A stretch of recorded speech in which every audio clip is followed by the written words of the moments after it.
Hello friends, welcome to your own channel Sadhan. Sadhan is a place where you get free weekly videos on how to invest, where to invest, deep stock analysis and mutual fund analysis. So if you are new on this channel, then please subscribe our channel so that you get updated on what is happening in markets. जब आप stocks के बारे में सोचते हैं तो आपके दिमाग में 10 तरीके के सवाल आते हैं कि क्या ये स्टॉक अच्छा इन्वेस्टमेंट होगा, इसमें क्या रिस्क हैं, इसके रिटर्न कैसे होंगे, इसकी फंडामेंटल वैल्यू है या नहीं। तो इन सब चीजों को सॉल्व करने का एक सिंपल सॉल्यूशन है और वो है framework, a framework for stock selection.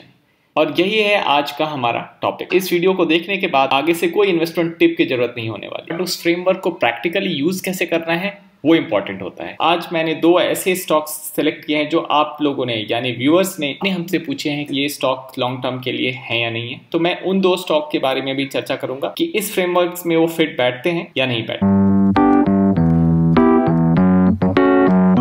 तो फ्रेमवर्क फॉर स्टॉक सिलेक्शन है क्या? ये बेसिकली 3 स्टेप प्रोसेस है। First step is industry analysis कि ये स्टॉक किस इंडस्ट्री में है, ये इंडस्ट्री कैसा कर रही है, ये जानते हैं। फिर कंपनी की बिजनेस मॉडल के बारे में जानना चाहते हैं कि कंपनी पैसे कैसे बनाती है। फिर ये कंपनी प्रॉफिटेबल है या नहीं है, कंपनी की बैलेंस शीट में क्या है, ये हम फाइनेंशियल इंडिकेटर्स के थ्रू जानने की कोशिश करते हैं। We are not a SEBI registered advisor और ये वीडियो सिर्फ एजुकेशनल पर्पसेस के लिए है। तो स्टेप 1 इज इंडस्ट्री एनालिसिस। क्या वो एक कमोडिटी इंडस्ट्री है या ब्रांड बेस्ड इंडस्ट्री है? अगर आप शुगर या सॉल्ट की बात करें तो वो एक कमोडिटी होती है। उसमें आप कितना भी अच्छा शुगर बना लें, आपकी मार्केट प्राइस से 2 रुपये 5 रुपये से ज्यादा कोई कस्टमर आपको पे नहीं करने वाला। अगर आपने ब्रांड बना रखा है, जैसे कि मैं बात करूं एप्पल की, एप्पल के फोन्स में वही फीचर होते हैं जो शायद एक जियोमी फोन में होते हैं, लेकिन एप्पल के पास उन फीचर्स के अलावा एक इनटेंजिबल, एक ऐसी चीज है जो दिखाई तो नहीं देती बट कस्टमर उसे महसूस करते हैं, और वो पावर है ब्रांड का पावर। और इसी ब्रांडिंग पावर के कारण एप्पल सिमिलर फीचर वाले फोन को भी कॉम्पिटिटर से 2 गुने ज्यादा प्राइसेस पे सेल कर पाती है। उसके कारण उसकी स्टॉक प्राइस आप देख सकते हैं, वो वर्ल्ड की one of the highest market capitalisation वाली कंपनी है।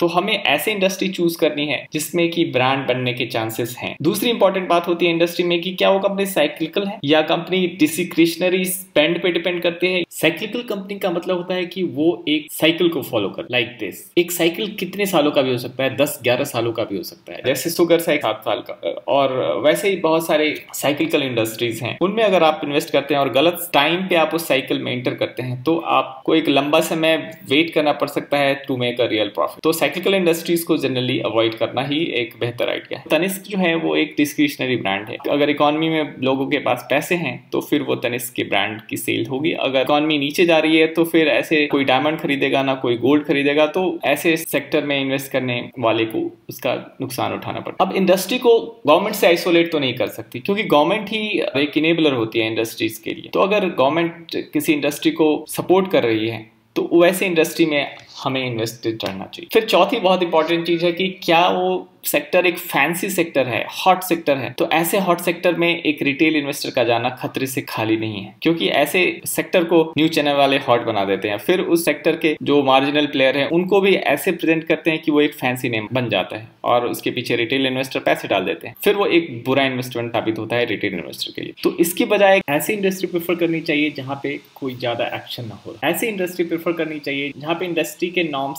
सेट हो ऑलरेडी और थोड़ी मोनोटोनस और बोरिंग सी हो, क्योंकि बोरिंग इंडस्ट्री में ही सीरियस पैसे बनाया जा सकता है। मैं एग्जांपल दूंगा एक ऐसे वेल्थ क्रिएटिव स्टॉक की जो टायर मैन्युफैक्चरिंग जैसे बोरिंग सेक्टर में थी और उसने अपने इन्वेस्टर्स को बहुत ही एस्ट्रोनॉमिकली रिवॉर्ड किया है, और वो स्टॉक है MRF। तो अगर आपको फ्यूचर इन्वेस्टमेंट ढूंढने हैं तो आपको बोरिंग सेक्टर में ही इन्वेस्ट करना चाहिए। तो वो इंडस्ट्री में आपकी गलती करने के चांसेस कम हो, क्योंकि उस इंडस्ट्री में वैल्यूएशन कंफर्ट रहेगा। तो इंडस्ट्री अगर हॉट है तो वहां पे आपको केयरफुल रहने की जरूरत है। दूसरा लेग है बिजनेस मॉडल का। तो कंपनी पैसे कैसे बनाती है ये जानने के लिए आपको कंपनी की बिजनेस मॉडल की समझ होनी चाहिए। और साधन आपको बताता है कि 2 तरीके की कंपनी में आपको इन्वेस्ट करना चाहिए, या तो मार्केट लीडर हो या कॉस्ट लीडर हो। वॉरेन बफेट ने कहा है अगर कोई कंपनी किसी प्रोडक्ट की सबसे लीस्ट कॉस्ट प्रोड्यूसर है तो उस प्रोड्यूसर को कस्टमर ढूंढ ही लेती है। जो कॉस्ट लीडर है वो एक अच्छा इन्वेस्टिंग पॉइंट होता है। और मार्केट लीडरशिप तो ऑब्वियसली एक बहुत स्ट्रॉन्ग रीजन है किसी कंपनी में इन्वेस्ट करने के लिए, क्योंकि मार्केट लीडर्स के पास ही पावर होता है to increase the price of the product. तो कंपनी को प्रॉफिटेबल बनाने में प्राइसिंग पावर पे कंट्रोल होना बहुत जरूरी है, जो कि मार्केट लीडर्स के पास होता है। फिर ये कंपनी क्या एक वर्किंग कैपिटल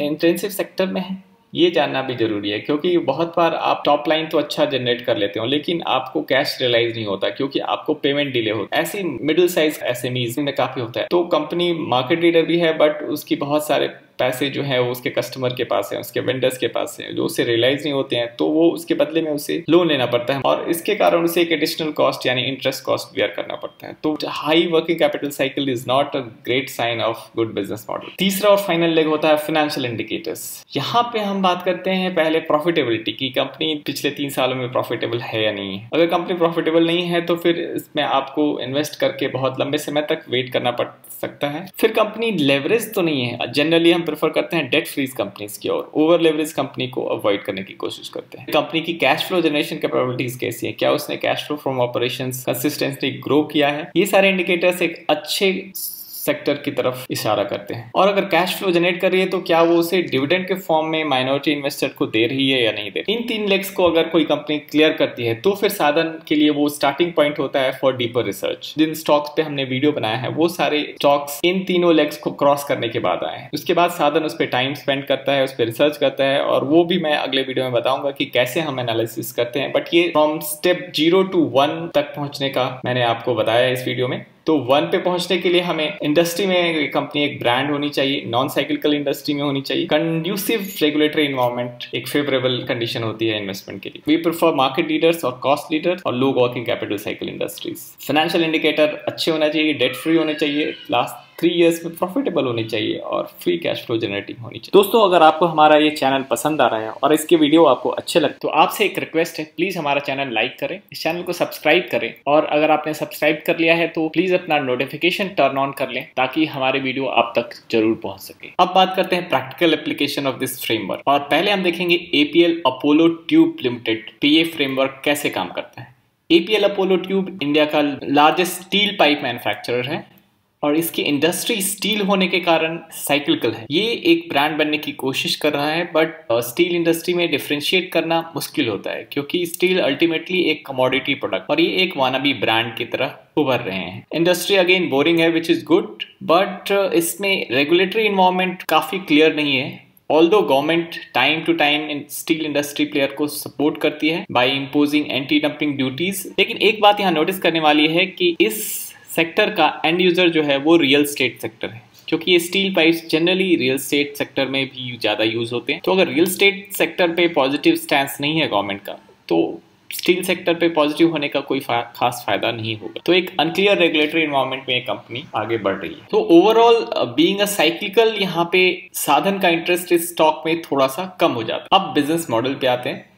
ये एक मार्केट लीडर है ERW पाइप ट्यूब्स में। ये 70 to 90 डेज के वर्किंग कैपिटल साइकिल में है जो कि बहुत बुरा भी नहीं है और इससे decent working capital cycle. Financial indicator देखते हैं तो ये मॉडरेटली लेवरेज्ड है, काफी सालों से प्रॉफिटेबल भी रहा है, काफी अच्छा प्रॉफिट जनरेट कर रहा है और ये कैश फ्लो भी जनरेट करने में सक्षम रहा है। तो फाइनेंशियल इंडिकेटर्स पे ये क्लियर करता है हर्डल्स को। बिजनेस मॉडल भी ओके है being a market leader but एक साइक्लिकल इंडस्ट्री में ये ब्रांडिंग बनाने की कोशिश कर रहे हैं तो इसमें मैनेजमेंट क्वालिटी पे बहुत ज्यादा फोकस करना पड़ेगा इस स्टॉक को एनालाइज करते समय। अब दूसरा स्टॉक अंबर एंटरप्राइज लिमिटेड है। इसकी इंडस्ट्री एयर कंडीशनिंग मैन्युफैक्चरिंग में है जो कि स्ट्रिक्टली B2B है और ये आज के डेट में डिस्क्रिशनरी आइटम नहीं रहा क्योंकि गवर्नमेंट ने इसे काइंड ऑफ एसेंशियल ट्रीट किया हुआ है और गवर्नमेंट की पॉलिसीज भी काफी फेवरेबल रही है। इंडिया वांट्स कि देश के अंदर में मेक इन इंडिया हो और इस तरह के इंडस्ट्री प्लेयर्स को काफी सपोर्टिंग टेलविंड्स भी मिल रहे हैं। पिछले कुछ 3-4 महीनों में गवर्नमेंट की इतनी स्ट्रांग पुश इस सेक्टर को मिली है कि ये इंडस्ट्री काफी हॉट हो गई और इसका दूसरा एग्जांपल है डिक्सन टेक्नोलॉजी। डिक्सन टेक्नोलॉजी भी कंज्यूमर इलेक्ट्रॉनिक्स में है और उसे भी गवर्नमेंट की सपोर्टिंग टेलविंड्स का काफी सपोर्ट मिला है और इसके कारण इन दोनों कंपनीज की वैल्यूएशन काफी ज्यादा हाई हो चुकी है। तो ये सेक्टर भी काफी हॉट हो गया है तो entering into this stock at right value would be a challenge. Business model में इसकी मार्केट लीडिंग पोजीशन काफी अच्छी है बट इनकी वर्किंग कैपिटल साइकिल बहुत ही ज्यादा लंबी है। 100+70 डेज यानी 170-80 डेज का इनका इन्वेंट्री प्लस रिसीवेबल डेज। इनकी फाइनेंशियल स्ट्रेंथ की बात करें तो अंडर लेवरेज है, प्रॉफिटेबल रही है, पिछले 3 सालों में काफी अच्छे प्रॉफिट जनरेट कर रही है और कैश फ्लो भी सफिशिएंट जनरेट कर पा रही है। तो फाइनेंशियल इंडिकेटर्स तो बता रहे हैं कि ये अच्छी कंपनी है, but business model is not that strong. Supporting tailwinds हैं। अगर मैं स्ट्रिक्टली बात करूं तो लार्ज वर्किंग कैपिटल साइकिल वाली कंपनीज को अवॉइड ही करना चाहिए। फिर भी इसकी इंडस्ट्री में फेवरेबल टेलविंड्स हैं, सपोर्ट रेगुलेटरी एनवायरनमेंट है, तो ये कंपनी अच्छा कर सकती है। बट अगेन इसकी वैल्यूएशन को देख करके ही इस पे जज किया जा सकता है, और वो देखने के लिए हमें एक डिटेल वीडियो बनाना पड़ेगा एम्बर एंटरप्राइज पे। तो फिलहाल इतना ही। आपकी जो फेवरेट स्टॉक है जिसके बारे में आप थोड़े कंफ्यूज हो, साधन अपने फ्रेमवर्क पे डाल के आपको बता सकता है। बस आपको कमेंट सेक्शन में जाना है और अपने फेवरेट स्टॉक के बारे में लिखना है। तो कमेंट कीजिए और हमारा चैनल सब्सक्राइब कीजिए अगर अभी तक नहीं किया है। तो इस वीडियो को लाइक करना ना भूले। धन्यवाद। आशा है आपको हमारा ये वीडियो पसंद आया होगा। अगर आपको ये वीडियो पसंद आया तो प्लीज सब्सक्राइब करें। Stocks discussed in this video are not a recommendation. This is purely for educational purpose.